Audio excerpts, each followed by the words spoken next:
1. Physical. Only a man who knows what it is like to be defeated can reach down to the bottom of his soul and come up with the extra ounce of power it takes to win when the match is even. Whether competing for food, fighting hand to hand, or challenging each other in the sporting arena, mastery of one's own physical abilities is an important part of being a man. The most primitive, yet still one of the most prominent traits.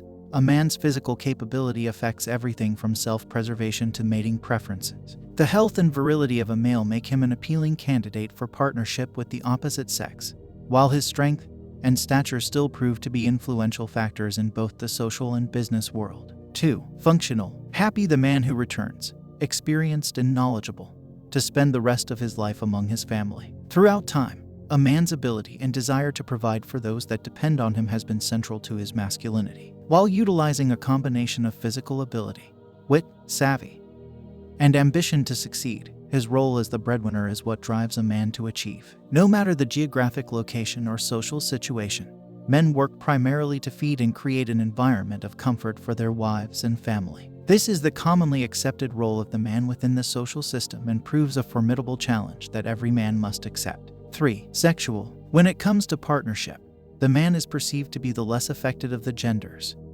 Traditionally, it has been more acceptable for a man to remain a bachelor later in life compared to a woman. The desire for independence and freedom from the command of others is typically a masculine trait. A man's role as the aggressor in finding a mate is frequently recognized in most cultures, leaving him to seek out and pursue his interest. Although this sounds like an archaic and primeval practice, it is still a very large part of the courting process in modern society. In fact, this image of man's independence has become so accepted, and even glorified in mainstream culture, that married men often feel compelled to follow this independence still. So, before marrying, ensure that you recognize the challenges that will come your way no matter what, and that you both have a firm commitment to make it last. 4. Emotional. Feelings are not supposed to be logical. Dangerous is the man who has rationalized his emotions. The denial of one's emotions is ingrained in men from a very early age. The phrase "boys don't cry" sums it up. Whatever his position, a man must manage without regard to the emotional effect that issues have on him.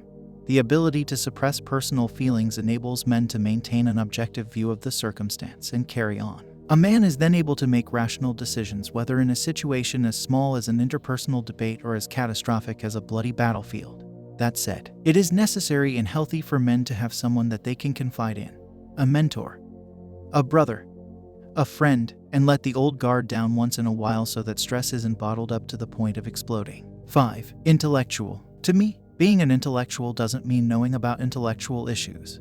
It means taking pleasure in them. Men are seen to rely on their intellectual capabilities rather than on emotion or intuition. The utilization of reason and logic enables men to view situations objectively, and thus respond to them in a rational way. Only factual information is considered, while feelings are deemed unsuitable evidence on which to base decisions. Education and the acquisition of knowledge are viewed as important factors in male development. 6. Interpersonal. A true man hates no one. In interpersonal relationships, men are prone to adopt leadership roles and take the initiative to act on the other's behalf. This can manifest itself negatively in the form of dominant behavior, by suppressing the will of others in the name of self-interest. However, this leadership can also be utilitarian. It is highly effective in the family model, as the father is able to establish order in the household. Giving direction and acting as a disciplinarian are common functions of men as a result. 7. Values. Among some of the other characteristics commonly attributed to men are ambition,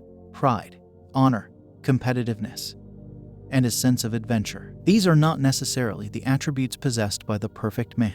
Rather, they are displayed to varying degrees, in one way or another, in almost all men. They may reveal themselves differently from man to man, as one may use his power and influence for selfish interests, while another will strive for the greater good. Each man must assess his own strengths and weaknesses and find the best use for his vital characteristics.